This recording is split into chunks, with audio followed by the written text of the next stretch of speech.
Muito bom dia, gente. Vamos dar início aqui à nossa aula de hoje.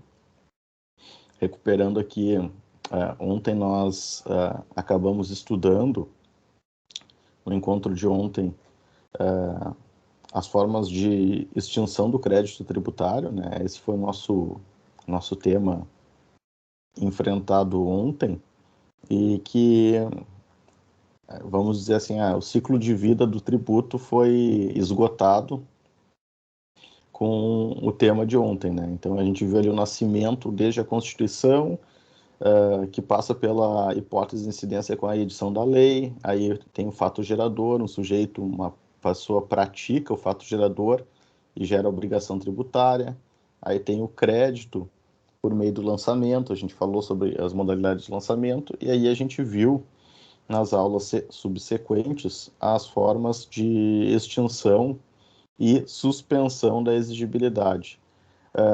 Importante aqui, pessoal,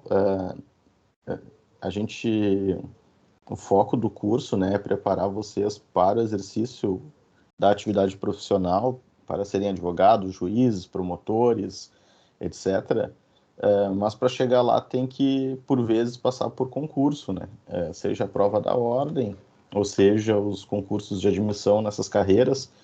E para passar nesses concursos, não adianta, eu vou falar para vocês que é decoreba na veia, é decoreba mesmo. E as questões, elas querem saber se o candidato decorou quais são as hipóteses de suspensão e quais são as hipóteses de extinção. Então, vocês têm que decorar, infelizmente, né, quem for fazer concurso ali, o artigo 151, que é esse rol aqui, que a gente examinou, né? Então, suspende a exigibilidade, aqueles casos que a gente estudou. Aí, no meio da questão, vai dizer assim, vai estar misturado com estes aqui, que são as hipóteses de extinção. As palavrinhas, elas são meio parecidas, né? Mas, enfim, se ficar claro, assim, que suspensão é congelar.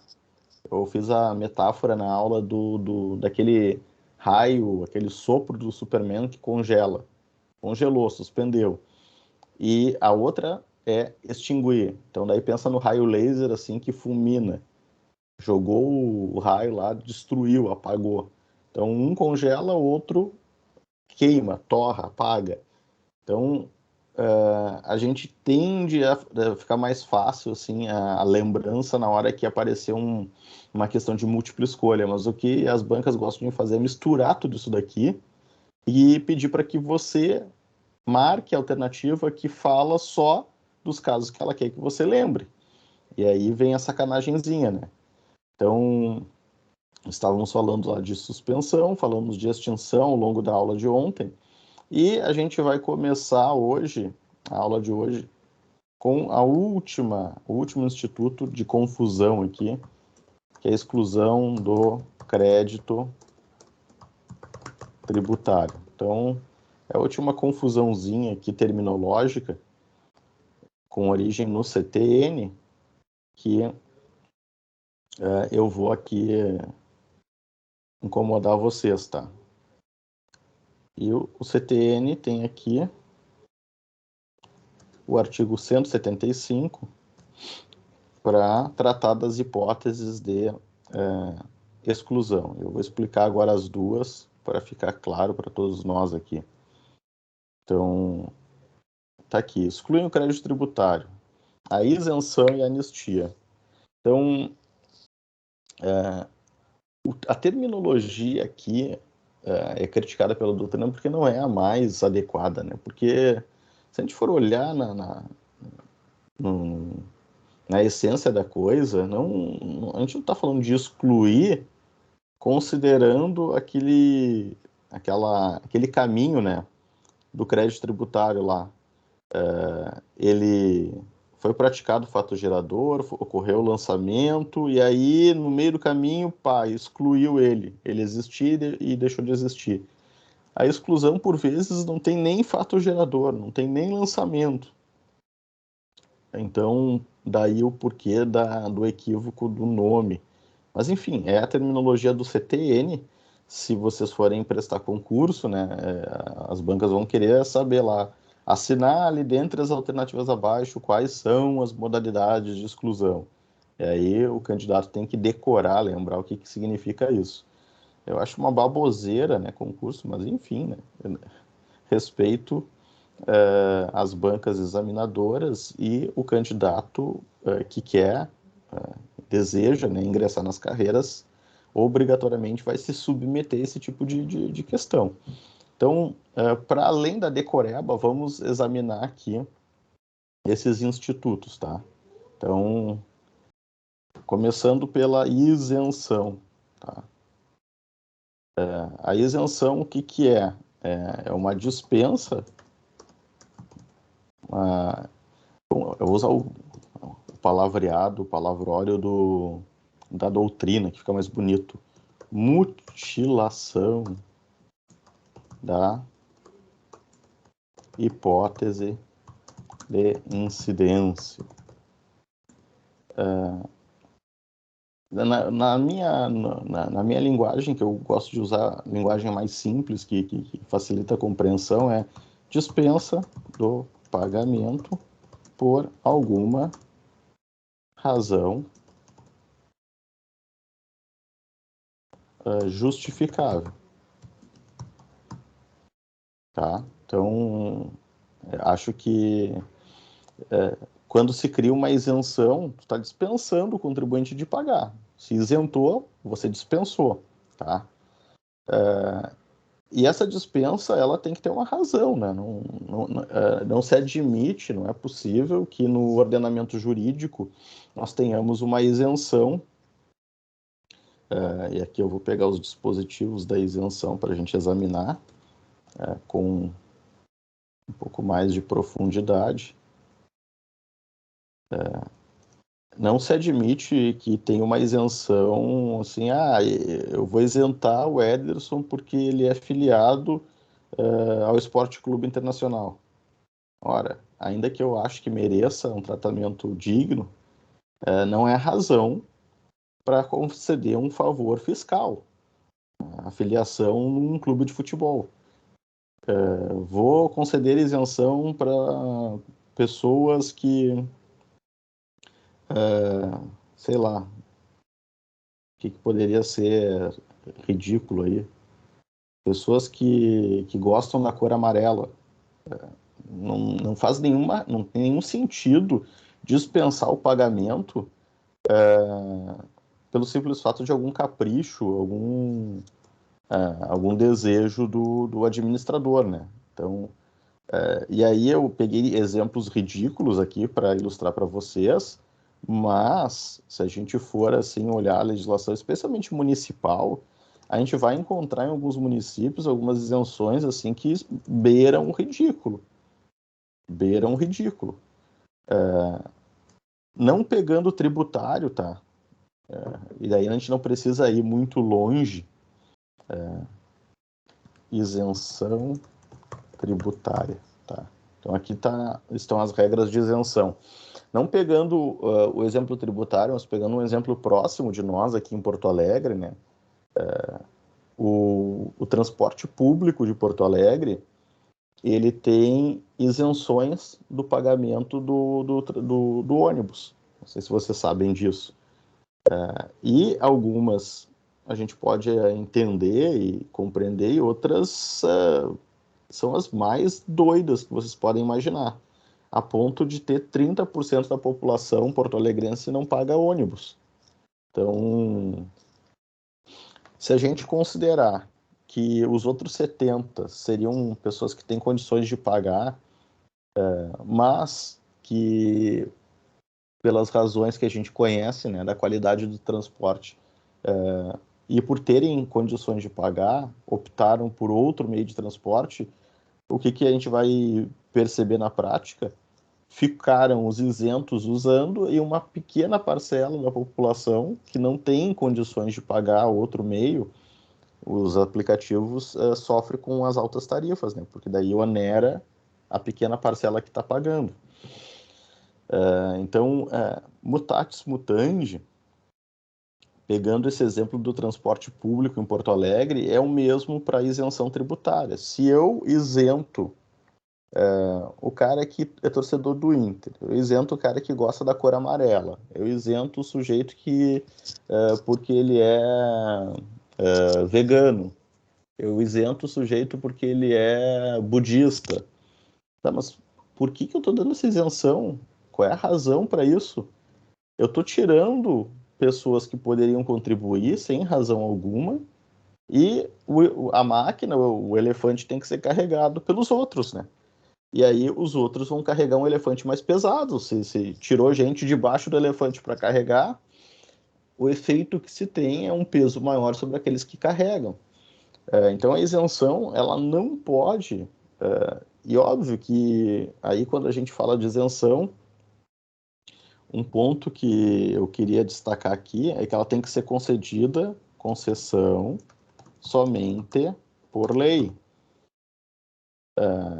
É uma forma de segurar, de conter o ímpeto assim, do arbitrário, eu vou fazer como eu bem entender, e a isenção que eu tenho hoje, amanhã eu tiro. Não, não é assim, tem que fazer uma lei.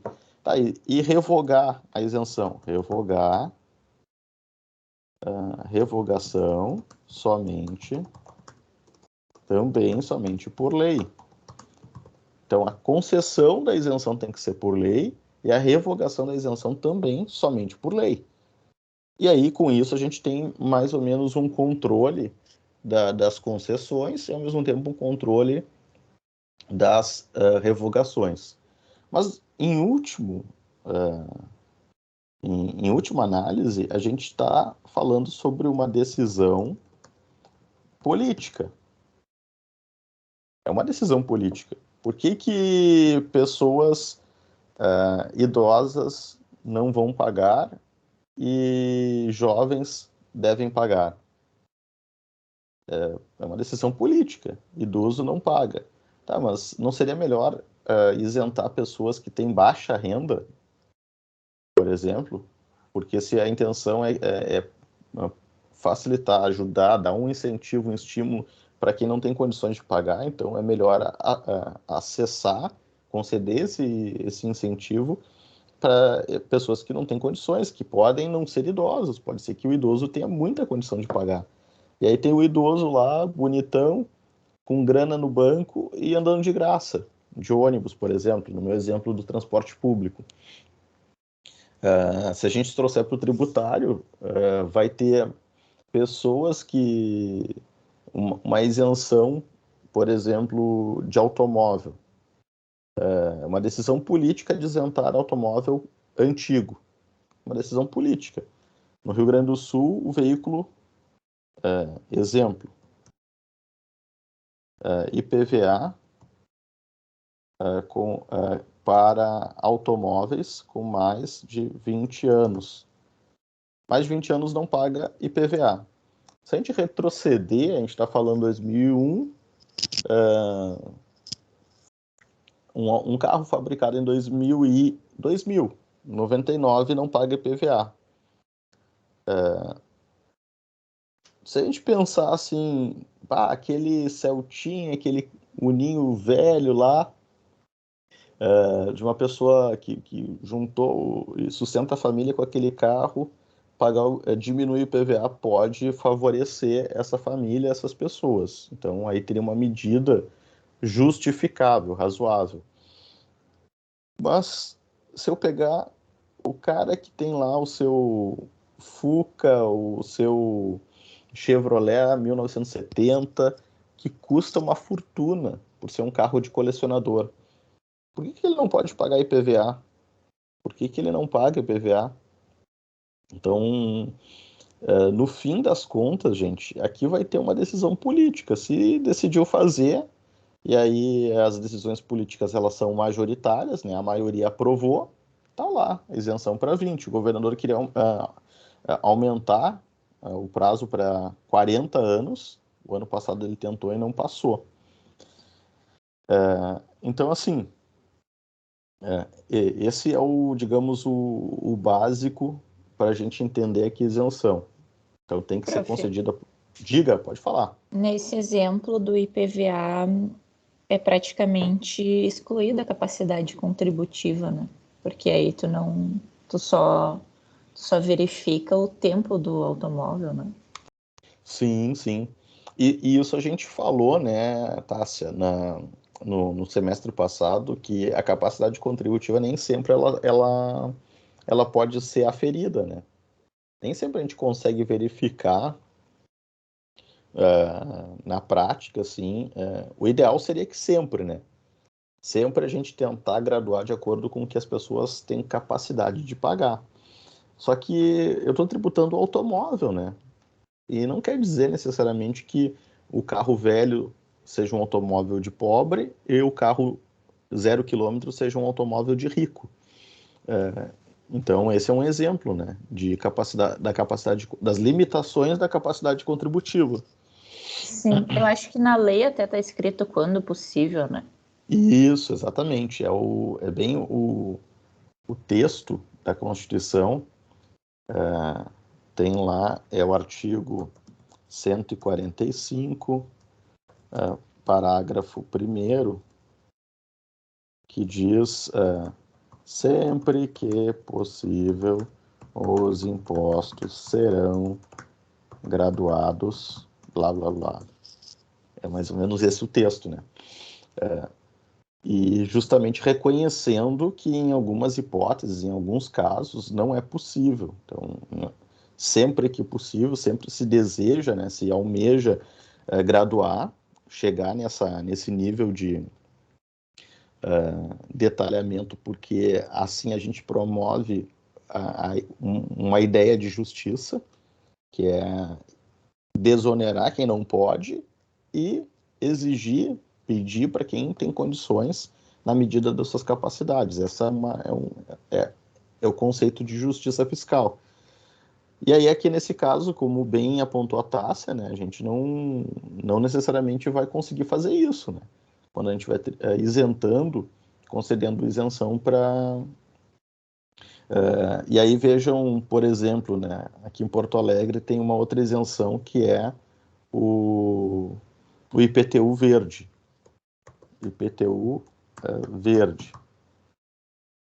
Qual é a ideia dessa isenção municipal? Está previsto na Lei Complementar 7 de 73. Foi alterada recentemente, teve uma ligeira alteração na reforma do prefeito Marquesan, mas na essência continua igual. E qual é a ideia? Os imóveis que preservam e têm uma área verde e na sua ocupação preservam essa área verde, vão ter desconto de IPTU, certo? Interessante, né? Do ponto de vista ecológico, é um incentivo à promoção da preservação, da tutela do meio ambiente. Eu acho que não tem uma pessoa no mundo, salvo um louco, né? Um maluco, que vá ser contra o meio ambiente, né? Tem pessoas que promovem mais, tem pessoas que defendem menos, mas ninguém vai dizer, eu sou contra o meio ambiente. Acho que todo mundo é a favor do meio ambiente em alguma medida. Mas a pergunta que se faz é o seguinte: quem vai ser beneficiado com essa isenção? A pessoa humilde, que mora numa casinha na vila, que normalmente é área de ocupação e que normalmente degrada o meio ambiente, porque não tem nenhum controle, né? Os bairros, as populações mais humildes vão ocupando de forma desordenada, sem nenhum tipo de preocupação, até por ser a pessoa naquela condição não tem muita escolha, né? É onde deu para morar, onde a gente conseguiu encontrar. Ou vai ser a pessoa de um poder aquisitivo mais alto que consegue comprar num condomínio arborizado, que vai conseguir dotar um parque, etc, etc. Me parece que esse incentivo ele acaba favorecendo quem mais tem condição, né? E vejam só os empreendimentos do ponto de vista Pensem, olhem, tentem olhar agora, imaginar na cabeça de vocês assim, condomínio construído Minha Casa Minha Vida. Tenta imaginar assim a imagem que vem na cabeça de vocês, né? Prédios um do lado do outro, casinhas uma do lado da outra, numa área grande, né? Num grande lote, quase com nenhum verde, né? Se tem uma mudinha ali, uma árvore para deixar bonitinho, mas áreas verdes preservadas não. Agora peguem e visualizem assim a imagem de um grande condomínio de luxo, seja ele horizontal ou seja uma grande área urbana, né? Ali, dado o alto valor que tem para a venda das unidades, é possível se dar o luxo de ter a preservação de um espaço, de uma área, e conseguir com isso adequar a legislação do IPTU ecológico, chamado IPTU ecológico. Então, mas assim, quem é que a gente favoreceu, né? A gente favoreceu o rico, que, em tese, ele poderia tranquilamente pagar o IPTU sem problema nenhum, mas ele foi desonerado, foi diminuído a cobrança do IPTU desse cidadão. O que acontece, de novo, a gente volta lá para o ponto, né? Se eu tirei uma pessoa debaixo do elefante, que estava carregando, e era uma pessoa forte, né? Pensa só aqueles caras halterofilistas que estavam carregando o elefante. Aí eu tirei esse cara forte, os outros que ficaram vão segurar um elefante com mais dificuldade. Então, quando se concede qualquer tipo de isenção, tem que se medir muito bem os efeitos da medida. A gente vai promover a finalidade, o quanto se promoveu a preservação do meio ambiente com esse incentivo fiscal. Não sei. Talvez a prefeitura tenha esse dado, eu não sei dizer.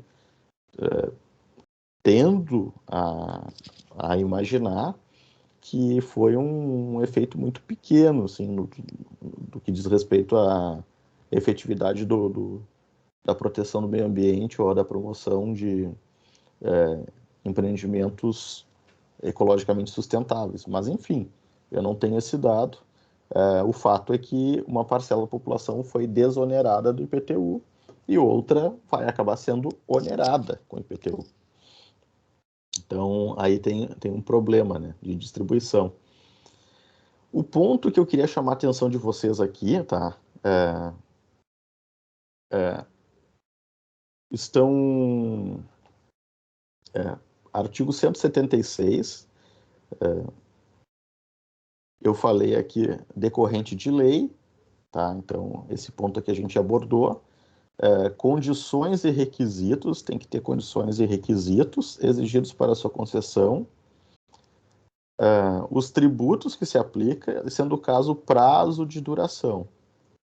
Isso aqui é extremamente importante porque a gente vai falar agora na sequência, tá? Então, é muito comum leis de incentivo. Se você vier para o município, você vai ficar isento do ISS. Ah, mas por quanto tempo?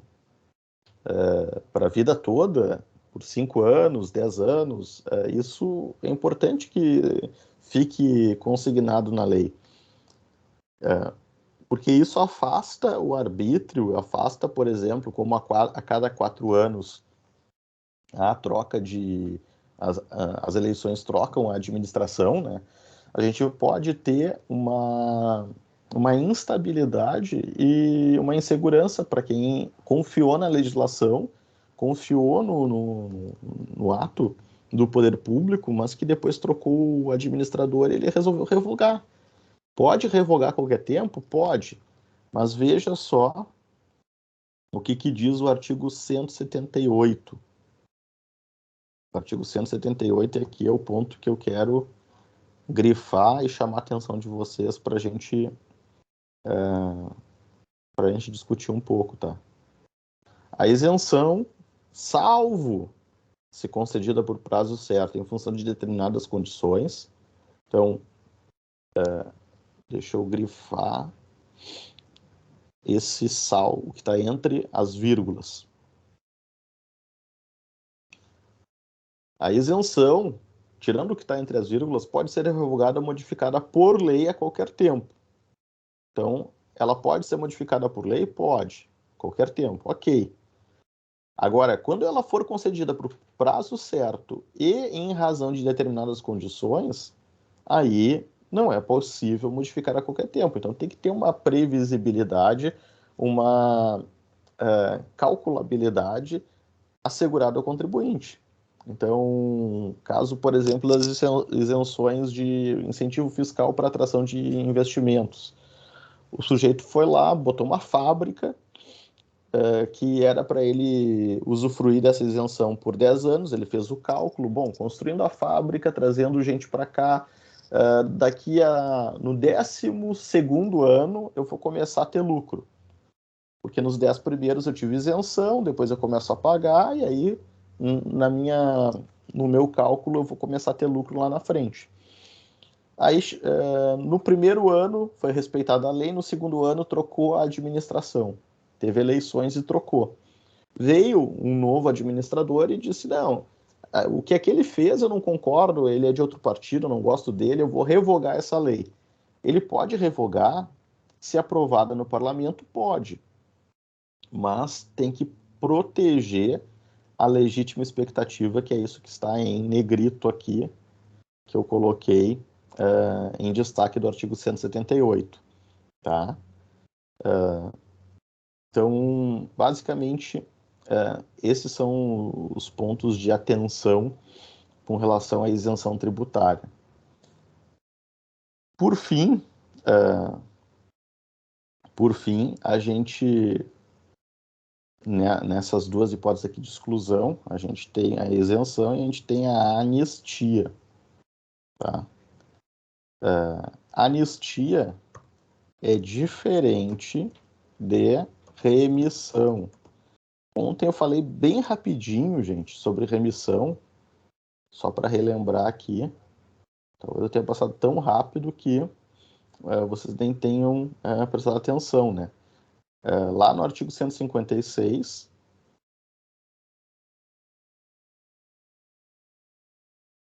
aqui está a hipótese de remissão. Então, é uma extinção do crédito tributário. E o que é a remissão? Remissão é igual perdão. Lembrem lá para quem é católico, quem frequenta a igreja, não sei se é o caso de algum de vocês aí, mas tem aquelas orações, a remissão dos pecados. Então, a gente está falando aqui de perdoar a dívida, perdoar o tributo. Então, a expressão aqui está associada à obrigação principal. Tá? Então, quando vocês imaginarem assim, o governo ele perdoou o tributo. Perdoar o tributo é remissão. E aí as pessoas tratam como sinônimo, diz, o governo deu anistia. Não, anistia é outra coisa. Anistia não é o perdão do tributo. E vejam só o que diz o nosso Código Tributário Nacional. Vou colocar aqui exatamente o texto, anistia, texto do CTN, que estabelece aqui a anistia abrange exclusivamente as infrações. Essa expressão aqui é bem importante. Eu estou colocando aqui em destaque para vocês exclusivamente as infrações. Então, o que significa anistia? É perdão da multa. Infração. Tá? Quando a gente fala em anistia, está se perdoando a multa. E a grande maioria dos incentivos, dos regimes de parcelamento, das transações que estão em vigor hoje no Brasil, elas lidam com o que entende-se ou imagina-se que possa ser disponível, que são as infrações. Então, é a multa por descumprimento, a multa por atraso, a multa qualificada. essas multas estão sendo perdoadas nesses vários regimes de parcelamento e transação que estão em vigor. Não conheço hoje em vigor, não conheço alguma hipótese de remissão. Não há nenhuma hipótese vigente de remissão. O governo federal, no ano de 2009, instituiu a remissão de tributos em até 10 mil reais. Todo brasileiro que devia até 10 mil reais em tributos foi perdoado. Isso foi uma limpeza da dívida ativa lá em 2009, 2010, se não me engano, e de lá para cá nunca mais teve. Então, não recordo de nenhuma remissão de tributos de 2009 para cá. Agora, anistia, sim. Anistia, ocorreram várias hipóteses de anistia em que se perdoou a multa e está em vigor agora no município de Porto Alegre. Recupera a POA, o nome, que tem anistia. O governo federal vai aprovar agora, se não me engano, o PERT, que é a repristinação de um outro regime, e que envolve a anistia e exclusão das infrações. Tá?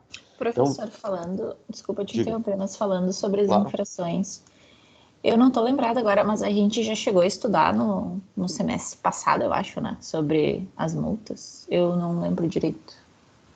Se a gente já viu. Na verdade, a gente viu ano passado, semestre passado, e nesse semestre eu expliquei um pouco mais detalhado quando a gente abordou lá atrás, e aí deixa eu botar mais um slide aqui, quando a gente falou sobre a obrigação tributária. Tá? Das então, obrigações acessórias e as principais. Tá, perfeito. Obrigação principal igual pagar o tributo. Aí, obrigação acessória,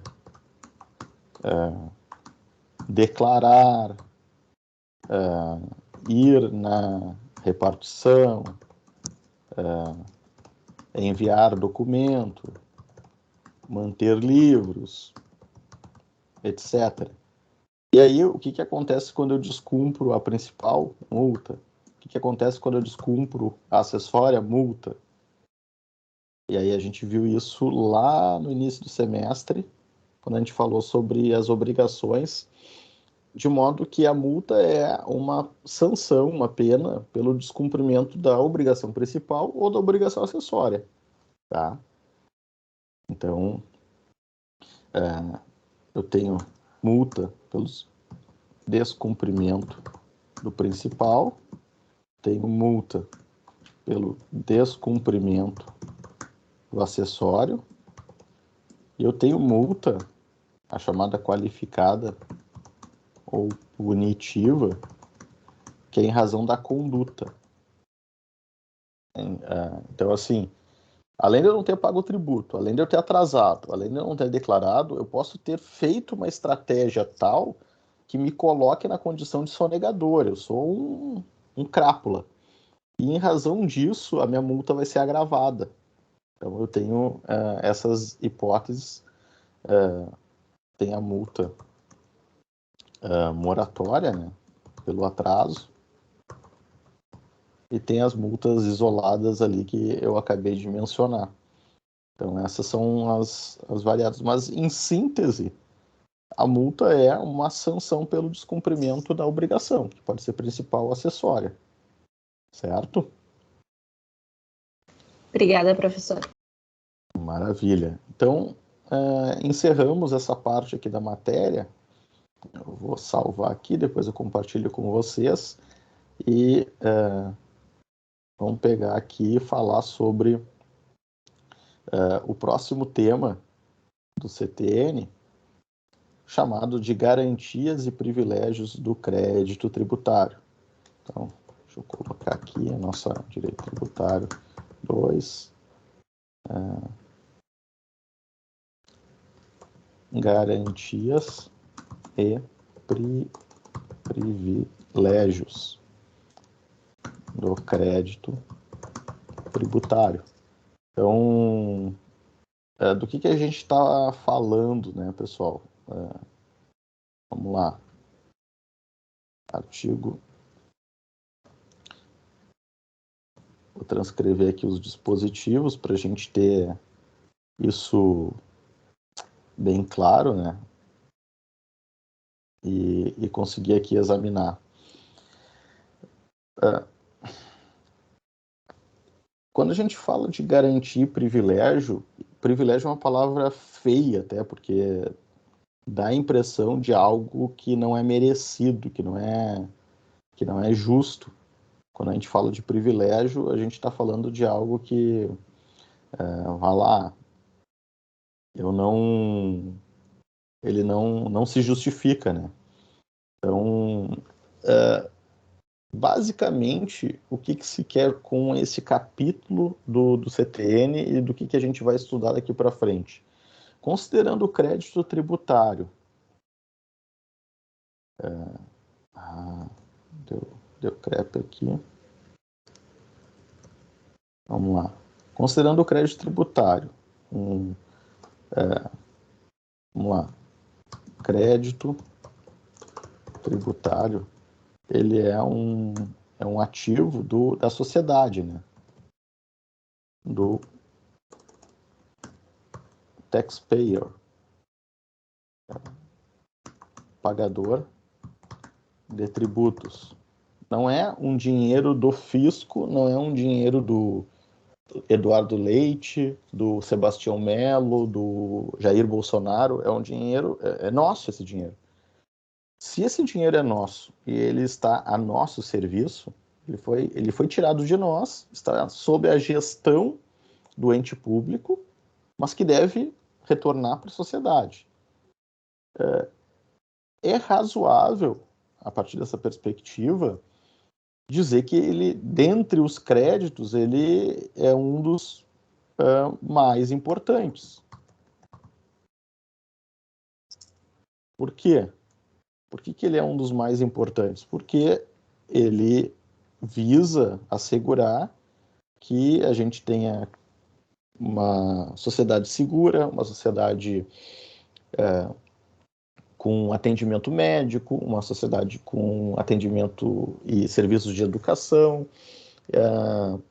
segurança e nas suas mais variadas acepções, né? Não só segurança pública, mas segurança alimentar, segurança sanitária.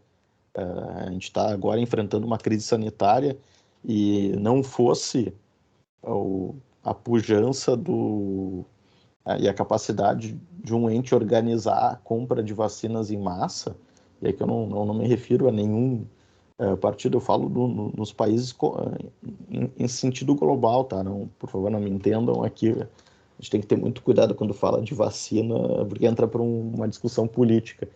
Mas, assim, seria muito difícil organizar uma vacinação de forma dispersa, né? O programa, a estratégia de vacinação, para ela ter eficácia, ela tem que ter uma organização. E aí, se não tivesse um ente a comprar essas vacinas, organizar, distribuir e fazer com que todo mundo pudesse ter acesso, dificilmente nós conseguiríamos ter isso de forma organizada. Então, eu não conheço nenhum caso, nenhum país que tenha feito isso de forma descentralizada. Todos os países que eu tenho notícia fizeram compras pujantes, né, organizadas, centralizadas, negocia com o fabricante, compra as vacinas e distribui para sua aplicação na população. Então, assim, isso se fez como? Com dinheiro, o dinheiro da onde? Dos tributos. Então, para ter isso, e para poder fazer isso, tem que ter o crédito tributário satisfeito. Se não for satisfeito, a gente tem dificuldades, falta dinheiro.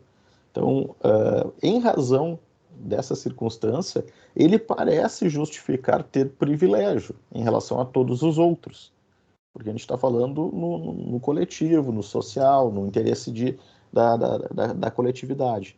Então, dentro dessa perspectiva, se justifica algumas das normas que a gente vai examinar aqui, tá? Então, entendam, quando falamos de crédito tributário e de garantias e privilégios, a gente está garantindo privilégios com esta perspectiva. Não é um privilégio assim para o prefeito, um privilégio para o governador, para o presidente. É um privilégio para a sociedade. Assegurar que a sociedade tem os recursos que foram definidos em lei. Ok? Dentro desta perspectiva, então, a gente vai entender assim o conjunto de normas que a gente vai examinar aqui que tenta assegurar isso. Então, eu vou elencar aqui e, por exemplo, vejam só a regra que o artigo 184 carrega, né? Responde pelo pagamento do crédito tributário a totalidade dos bens e das rendas de qualquer origem ou natureza do sujeito passivo, seu espólio ou massa falida. Ou seja, tudo que eu tenho na vida responde, não interessa a origem ou a natureza, mesmo depois de morto. Se eu morrer, nem mesmo a morte me libera do pagamento dos tributos. O meu espólio ou a empresa, né, quando morre a empresa, a massa falida, mesmo que tenha sido gravado por ônus real ou cláusula de inalienabilidade ou empenhorabilidade, seja qual for a data da constituição do ônus ou da cláusula.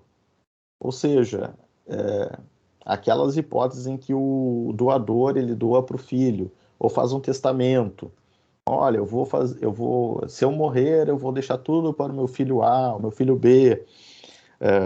Pode fazer isso? Pode.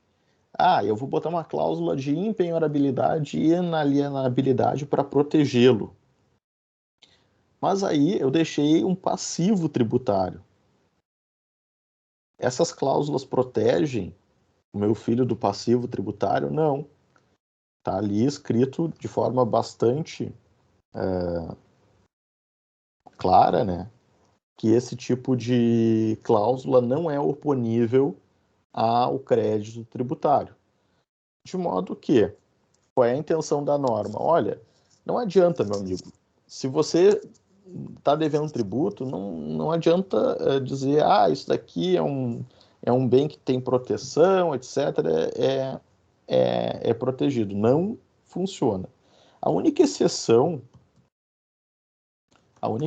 que a gente pode conceber é a Lei 8.009, que é a chamada Lei do Bem de Família. Tá? A Lei do Bem de Família protege exatamente o esteio da família, né? A casa, o domicílio da pessoa, para que ela não fique desabrigada. Então, a pessoa entrou numa espiral de dívidas, contraiu dívidas, teve dificuldade de honrar com seus compromissos, e aí vem os credores cobrar esse sujeito. Podem penhorar tudo? Podem. O crédito tributário diz isso, está escrito ali no artigo 184. Mas se só restou para ele a casa onde ele mora, esse bem é impenhorável. Aí, a própria lei, exceção da exceção. Então, tudo, vamos lá, regra geral, artigo 184, tudo responde, exceção, bem de família.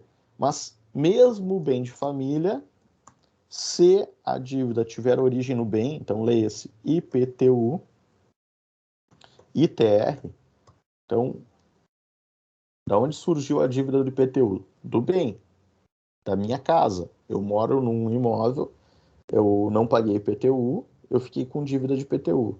Eu moro numa fazenda, não paguei ITR, a dívida teve origem na fazenda. Então, se a dívida tem origem na coisa, ela pode sim ser objeto de penhora, independente, porque é a própria exceção da Lei 8.009, tá? Que eu transcrevi agora aqui no detalhe, tá? Então, esse é o ponto que eu coloco aqui para vocês. O que o CTN ainda vai nos dizer aqui em termos de garantia? O artigo 185, ele coloca um ponto bem importante aqui, que é o momento em que se considera presumida a fraude, tá? E aí eu vou pegar aqui a minha linha do tempo, que eu fiz aqui na aula anterior, e que ela vai me ajudar agora no que a gente está abordando. Então, vou tirar aqui decadência, prescrição, e eu vou colocar aqui o balãozinho da inscrição em dívida ativa. Então, antes da...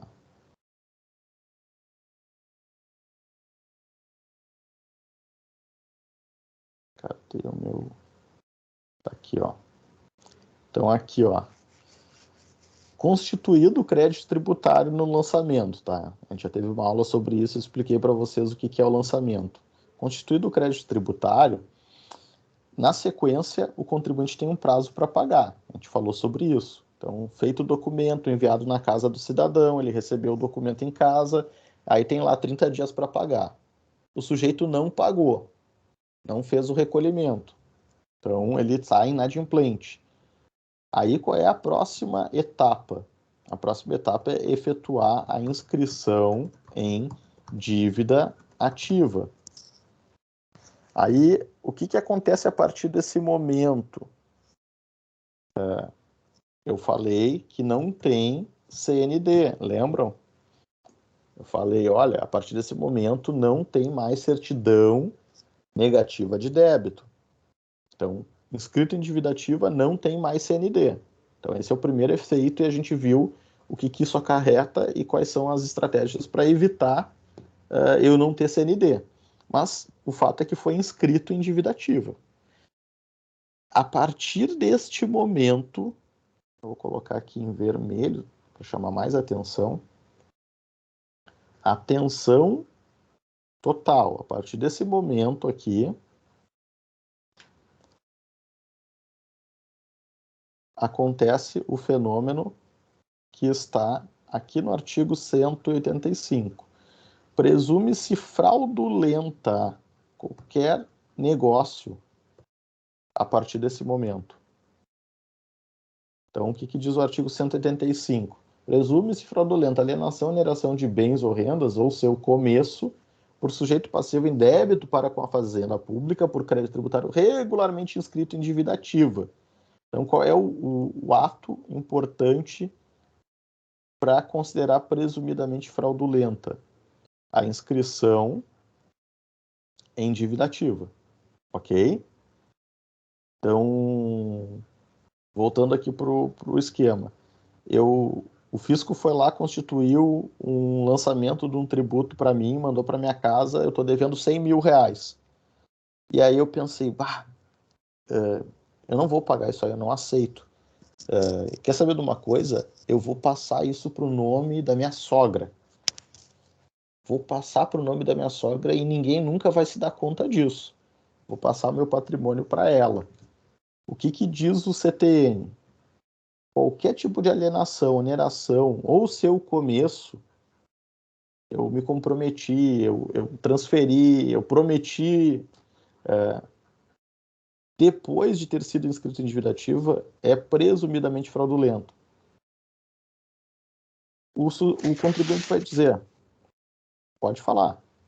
Oi, professor. Eu ia perguntar, mas isso em relação a qualquer bem? Ou, por exemplo, se ele está devendo IPTU, e aí ele quer passar... não, mas o IPTU, a dívida vai junto, né? Por exemplo, ele está devendo IPTU e ele quer passar a casa para a sogra. Uhum. Não pode negociar qualquer bem ou só o bem que deu origem à dívida, no caso? Vamos lá. A única hipótese de afastar essa presunção é o que está escrito no parágrafo único. Tá? Que eu estou botando em negrito ali, que não se aplica quando tiverem sido reservados bens suficientes ao pagamento da dívida inscrita. Então, pegando o teu exemplo, Tássia, eu transferi para minha sogra o imóvel, está com dívida, ela pode ser afastada da presunção de fraude? Pode, desde que eu tenha na conta 100 mil reais. Eu tenho um automóvel de 100 mil reais, eu tenha patrimônio para pagar essa dívida. Salvo o parágrafo único, não posso vender, não posso. E aí tu suscitou aqui a questão da obrigação propter rem, né? Que é a obrigação acompanha a coisa. Sim, mas para ampliar a responsabilidade tributária e não para restringir. Ou seja, eu e a minha sogra somos devedores. Era minha, eu vendi para ela, ela passa a dever também, mas a dívida é minha. Então, se o fisco quiser direcionar para ela e cobrar dela, pode cobrar, mas ele não precisa. Ele pode cobrar do Ederson, porque foi com ele que a dívida foi constituída. Então, a obrigação propter rem é para ampliar a proteção do fisco, não para restringir. Eu só vou conseguir afastar a presunção de fraude, e vejam, aqui é super importante isso, gente. Mesmo para quem não gosta de tributário, tá? Você quer trabalhar com direito imobiliário, quer assessorar uma transação de um imóvel, ou mesmo na sua família, ou você vai comprar um imóvel. E aí você viu o anúncio de um apartamento. Puxa, o apartamento tá show de bola, tá uma barbada. Vou comprar esse apartamento. Não verifiquei se o contribuinte tinha dívida e aí fechei o negócio com ele. O que acontece se eu compro o imóvel de alguém que estava totalmente empipinado com dívida tributária? Essa venda é fraudulenta. Aí tu vai dizer assim, ó, não, mas eu nunca pensei em fazer fraude para ninguém. Não era a minha intenção, eu só comprei um imóvel por uma ocasião, foi vantajoso para mim. Mas eu não queria fraudar o fisco. Não interessa. Para efeito do artigo 185, não interessa a vontade do agente. Não interessa o que a pessoa imaginava ou desejava. Se foi vendido e estava inscrito em dívida ativa, é fraudulento. Tá? Isso é super, super sério e as pessoas não atentam para isso, a ponto de dar uma série de rolos aqui em várias transações, exatamente por desrespeitar essa norma. Tá? Na linha da proteção, na linha do privilégio, da garantia ao crédito tributário, o que a gente vai ter aqui no artigo 185A? Então, vejam, é uma garantia, um privilégio ampliado em 2005, como está escrito ali, né, foi incluído pela Lei Complementar 118, ampliando aí a garantia do crédito tributário. O 185A, ele cuida, deixa eu pegar ele separado aqui, vamos deixar bonitinho para ficar maior. Então aqui é a presunção de fraude, falamos quando é que ocorre, e aqui o gráfico mostra, né? Inscrição em dívida ativa, está bem grandão em vermelho. E aí aqui a gente vai excluir o 185 e abordar só o 185A. E o que a gente está estudando aqui, o que a gente está examinando, aqui é a chamada penhora online, penhora eletrônica.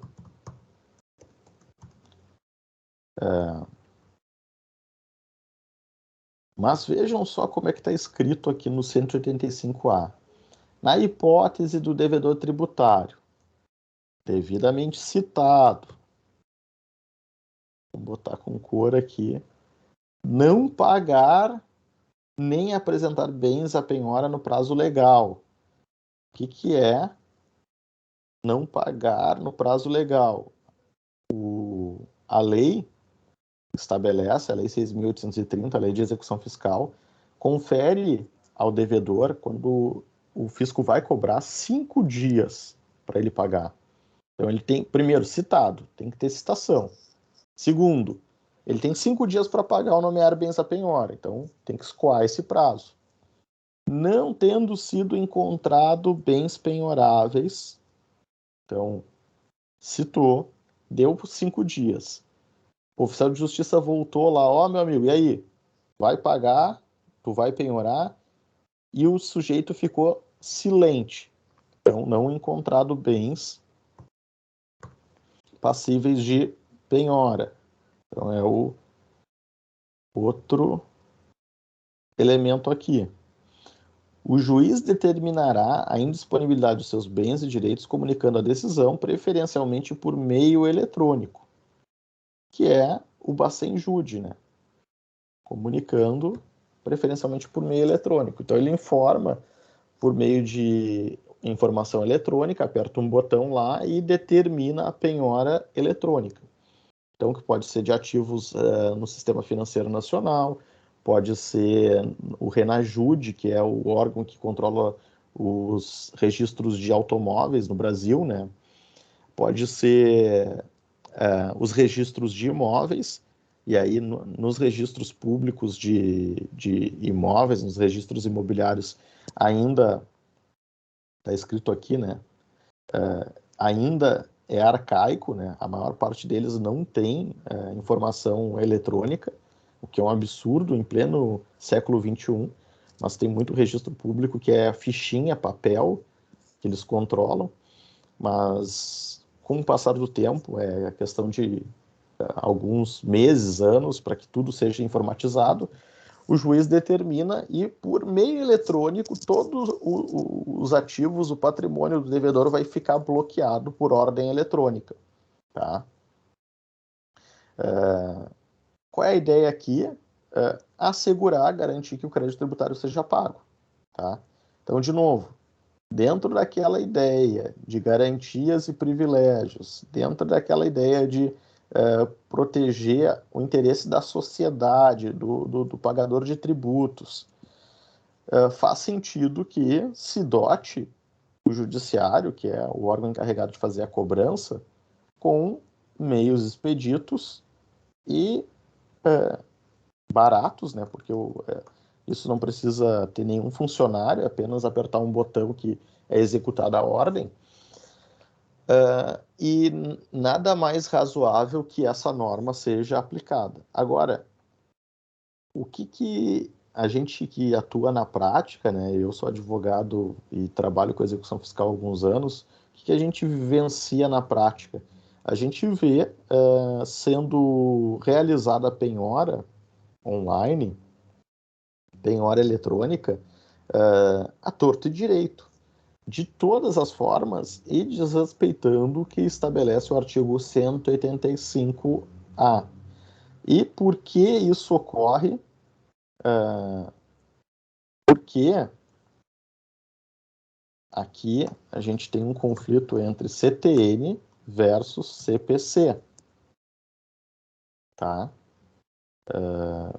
Então, qual é o conflito que a gente observa?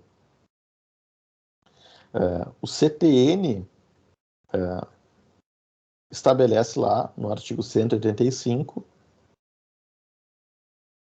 artigo 185A, aquela ordem que a gente acabou de examinar. Tá aí o CPC. O que o CPC diz? O CPC estabelece uma outra lógica, que é a penhora preferencialmente eletrônica, dispensada qualquer outra medida.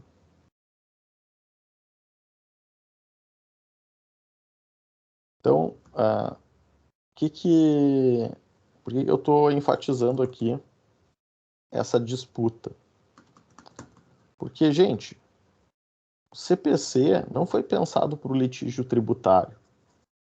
E se a gente pegar o CPC, vamos pegar ali o dispositivo do CPC que trata disso, até para ficar claro que a gente está examinando.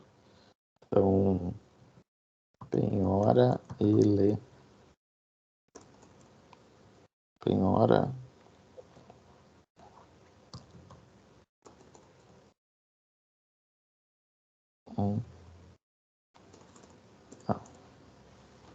do lugar da realização, tá aqui. Documento,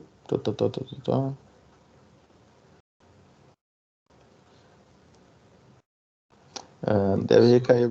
Diga. A citação ocorre da mesma forma do procedimento comum ou ela tem alguma característica diferente? A citação, boa pergunta.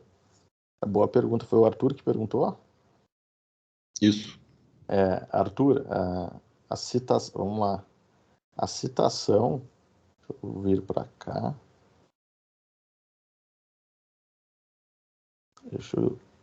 Muito boa pergunta.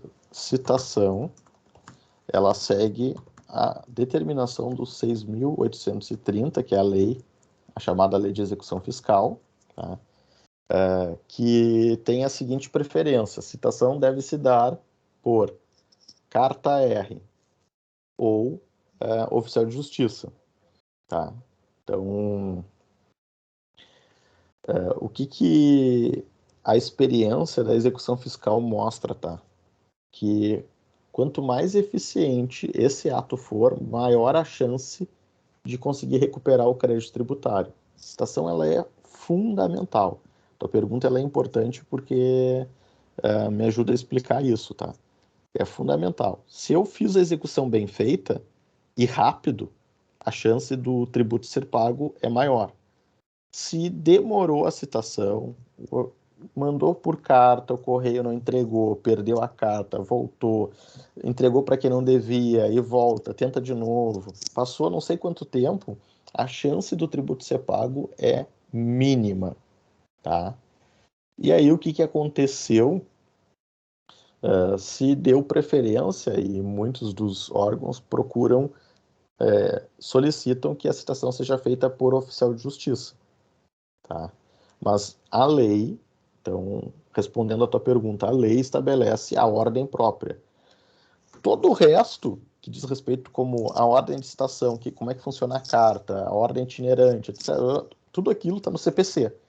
Porque no artigo 1º da LEF, ele diz, olha, o que essa lei não tiver de disposição, eu vou usar o CPC como fonte subsidiária. Tá? Então, o CPC, ele complementa a lei. Mas, respondendo a tua pergunta, é lei de execução fiscal. E nela prevê essas modalidades. Respondi a tua dúvida? Sim, sim. Eu tinha ficado com essa dúvida de, tipo, que se demorasse muito também. Como E demora o demora. procedimento comum, às vezes, né? Demora e bastante. Bastante. E aí, na sexta-feira, eu acho, ou na quinta ou na sexta-feira, a lei 14.105, se eu não me engano, que é a chamada Lei do Ambiente de Negócios, ela instituiu a citação eletrônica. Aqui está uma tremenda polêmica, tá? Uma tremenda polêmica. Se vocês, depois, eu escrevi ali no meu blog, elisonporto.com/blog, o último artigo é sobre isso, tá?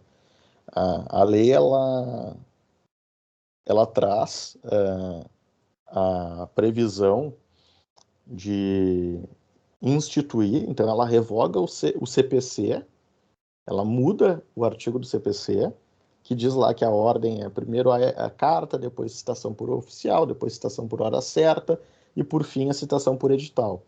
E aí essa lei ela pega e bota a citação eletrônica em primeiro lugar.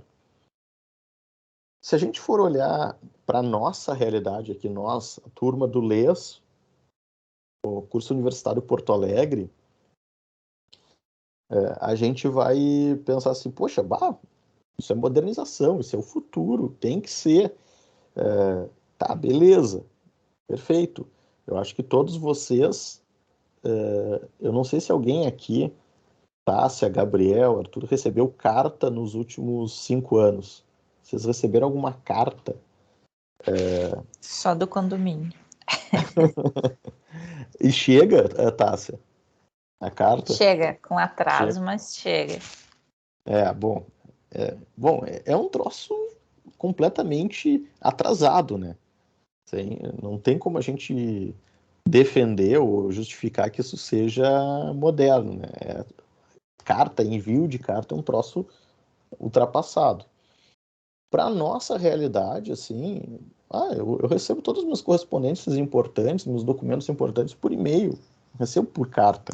Então, faz sentido que a citação se dê por e-mail também, por meio eletrônico. Agora, se a gente pegar a realidade do Brasil, não aqui o nosso mundinho, a nossa bolha que a gente vive, que é a minoria, né? A nossa realidade não é a realidade do Brasil. Tu obrigar ou transformar esse ato que, assim, ó, de todos os atos do processo civil, eu não tenho dúvida em dizer que esse é o mais importante. Tenho dúvida em dizer. A citação é assim, ó, é o mínimo de dignidade para a pessoa. Olha, eu estou te avisando, eu estou te informando que você tem uma demanda, você tem um tributo que não foi pago, você tem uma dívida, você tem... Enfim, estou te avisando para que você possa ou se defender ou pagar. Se eu dificulto esse ato para uma parcela expressiva da população, eu acho que tem um problema gravíssimo aqui, gente. Isso é um problema gravíssimo. E olha, quem está falando é alguém que fala de tecnologia, que defende a tecnologia, que é entusiasta da tecnologia, mas eu não posso desconhecer a realidade, né? E pensem, não vamos longe, pensem na família de vocês. Tio, tia, primo, avô, avó, bisavó, quem tem. Pensem na família de vocês e tentem imaginar quem, dentre a família de vocês, se atrapalharia recebendo uma citação por e-mail. Se é que tem e-mail, né? Eu tenho vários parentes que não têm endereço eletrônico. Então, assim, a gente não precisa ir muito longe. A ideia que está na lei é que o meu CPF exija para manutenção dele, então aqui está o ponto de ligação, né? Quase todo mundo tem CPF, uma parcela pequena da população não tem, mas se eu tenho CPF, eu tenho um endereço eletrônico, e é um dever meu de cidadão manter o meu endereço eletrônico na Receita atualizado. E se o meu endereço na Receita eu não uso mais aquele e-mail, a citação é válida. Se aquele e-mail que está lá na Receita Federal, que está atrelado ao meu CPF, e a citação foi para aquele e-mail, e eu não uso mais, eu não falei para ninguém, era do Yahoo, era lá do Hotmail, né, que é um negócio que é tri-antigo, quase ninguém mais usa. Eu tinha um e-mail no Hotmail, não uso mais, é esse que está na Receita. A citação foi para aquele e-mail. E aí eu vou dizer depois lá no processo, não é válida a citação. O problema é meu. A lei diz que é um ônus meu manter aquele endereço atualizado. Então aqui tem um problemão, né, gente? Em que pese o avanço seja necessário, a gente precisa caminhar para esse sentido, isso vai reduzir muito o custo de transação no processo civil, os atos processuais, que é um troço mais... Tá aí, ó, um negócio que hoje não tem razão. Não tem razão. Gente, carta precatória. Vocês sabem o que é carta? Vocês já ouviram falar em carta precatória? Carta rogatória.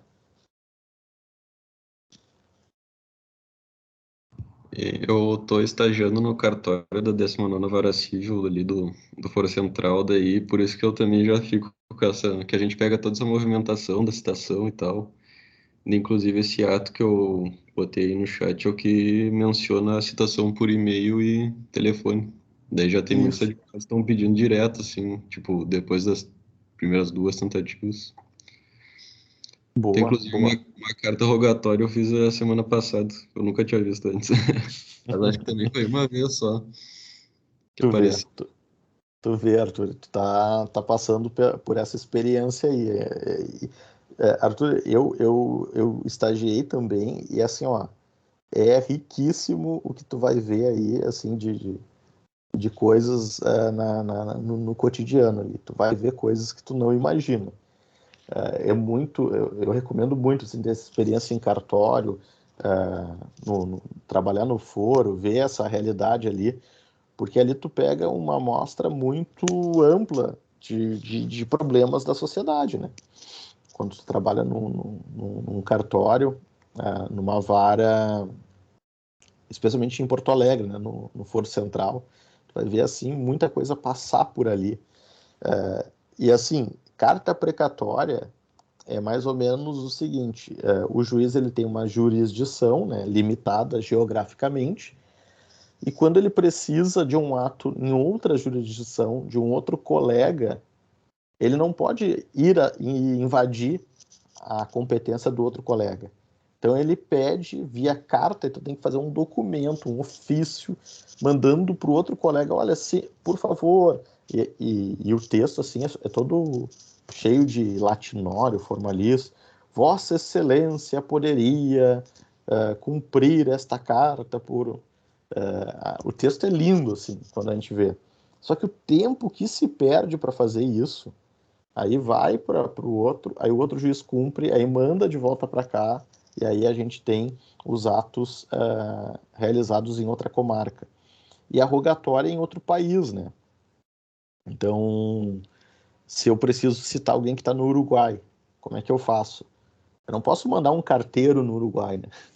Vou mandar o oficial de justiça, pega o ônibus aqui, ó, vai até lá, ou pega um avião, vai lá e cita. Não pode, isso é atentatório contra a soberania do país.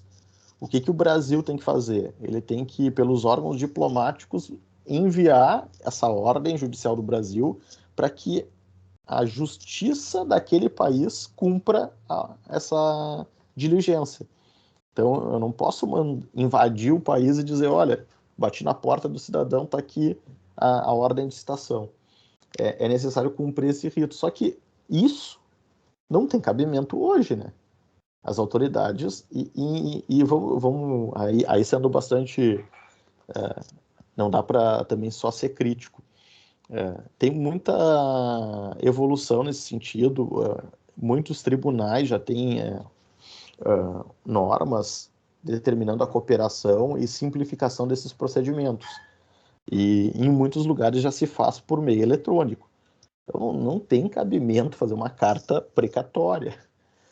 Manda um e-mail e o juiz lá, o cartório lá daquela comarca, daquela região, vai lá e executa. E já manda por e-mail tudo digitalizado para inserir dentro do processo eletrônico. Acabou. Mas a gente vai ver ainda lugares em que isso é feito em papel, imprime, assina, vai lá, manda pelo correio, pelo malote, aí a pessoa vai lá, executa, volta para cá, e assim a gente perde tempo precioso. Falei tanta coisa aqui que eu até me perdi onde é que eu estava. Deixa eu voltar. Estava falando da penhora, tá? Lembrei. Então, o CPC, voltando aqui para nosso gráfico aqui, que eu vou compartilhar a tela com vocês. Voltando lá, nós temos aqui o CPC, que dispõe sobre a penhora, né? Lá no artigo 831 e seguintes, o que é objeto de penhora, pode ser penhorados, a falta penhora observará preferencialmente. Aí, esta é a norma aqui que a gente considera, em tese, em conflito com o CTN. Então, o que diz o CPC? O CPC estabelece uma ordem preferencial de penhora, o seu artigo 833. Então, e essa ordem, ela tem assim, ó, do mais líquido,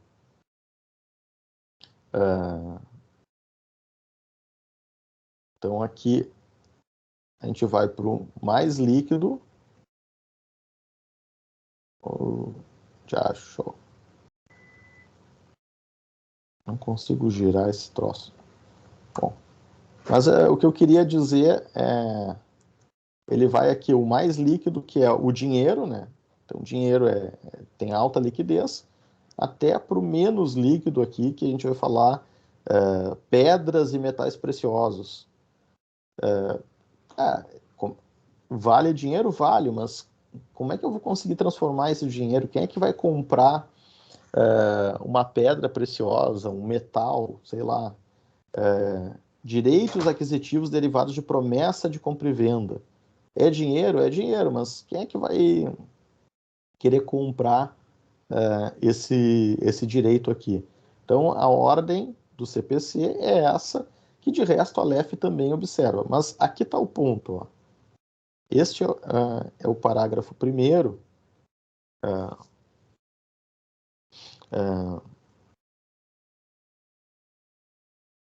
É prioritária a penhora em dinheiro.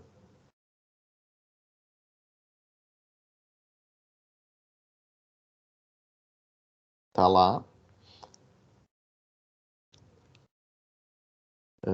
Não, mas não é esse dispositivo aqui. Execução, quando encontra bens penhoráveis, penhora, essa feita penhora, mediação, formalizada penhora, recaindo.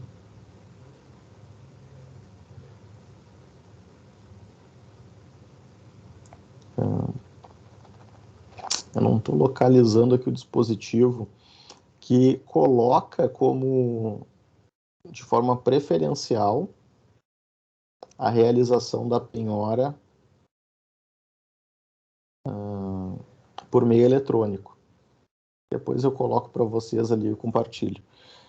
Por que eu estou trazendo essa discussão? Porque o CPC, e vejam, o dispositivo lá que nós estávamos examinando, que trata da penhora, 835 e seguintes, ele está inserido dentro do processo de execução. Então, processo, execução de título executivo extrajudicial. Uma pessoa emitiu um cheque, uma duplicata, uma nota promissória, uma letra de câmbio, seja lá qual for o título. Ou seja, voluntariamente a pessoa celebrou um negócio, desejou realizar aquele negócio e não pagou. Então, o CPC dispõe dada a ausência de qualquer tipo de discussão em torno desse título, dota dessa facilidade para a consecução do crédito, para assegurar que o crédito seja adimplido. Faz todo sentido dentro da lógica de uma disputa entre privados. Então, não faz sentido se valorizar ou privilegiar ou dar atenção para a inadimplência, o calote. Faz todo sentido. Só que no direito tributário, meus amigos, ao contrário das relações privadas, a obrigação tributária, a gente aprendeu, ela não deriva da vontade. E pode ser que a pessoa não só não queira, porque é natural que o contribuinte não queira pagar o tributo, mas até aí não há nenhum tipo de problema, mas o problema não é não querer, o problema é que pode ser que ele não deva. Pode ser que a presunção da lei está inadequadamente aplicada àquele caso concreto. Então, a pessoa ela pode estar sendo cobrada por uma dívida que não é dela, mas se aplicou a lei, imaginando que estava se aplicando ao caso certo, se constituiu a certidão de dívida ativa. Então, aqui, o sujeito presumidamente praticou o fato gerador. Foi feito o lançamento. Presumidamente ele deve e foi inscrito em dívida ativa. Aí ele foi executado, foi cobrado na execução aqui. E aí chega uma carta para ele pagar em 5 dias ou nomear bens à penhora. Poxa, qual é o problema de se facultar os 5 dias que o CTN prevê aqui no artigo 185, que é o que está escrito aqui, ó. Devidamente citado, não pagar nem apresentar bens à penhora no prazo legal. E o prazo legal, eu disse, é bem curtinho. Não é 5 dias que vai fazer o crédito tributário não ser pago. Não são 5 dias. São aqueles 8 que a gente estudou na aula de ontem. Lembram aqui que a gente estudou decadência e prescrição? Se o fisco está cobrando 8 anos depois do fato gerador, a culpa não é do devedor que pediu 5 dias. É desses 8 anos que tem muita distância. Então aqui, quando se diz, olha, cita, dá um tempo para ele se organizar. E aí depois tu vai fazer a penhora. É porque se reconhece que aqui tem uma relação jurídica diferente, que não é a mesma do CPC. Mas o STJ tem posição, então, STJ, recurso repetitivo, dizendo que deve se dar preferência pelo artigo 185. Deixa eu ver se eu acho rapidamente aqui, senão depois eu compartilho com vocês. Execução fiscal e penhora e artigo 185A, STJ repetitivo.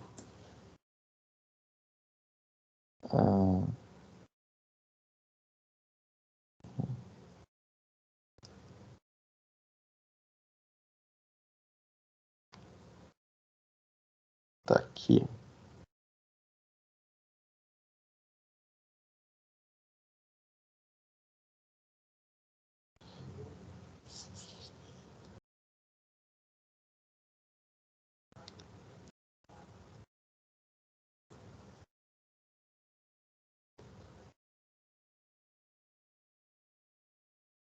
O esgotamento de diligência.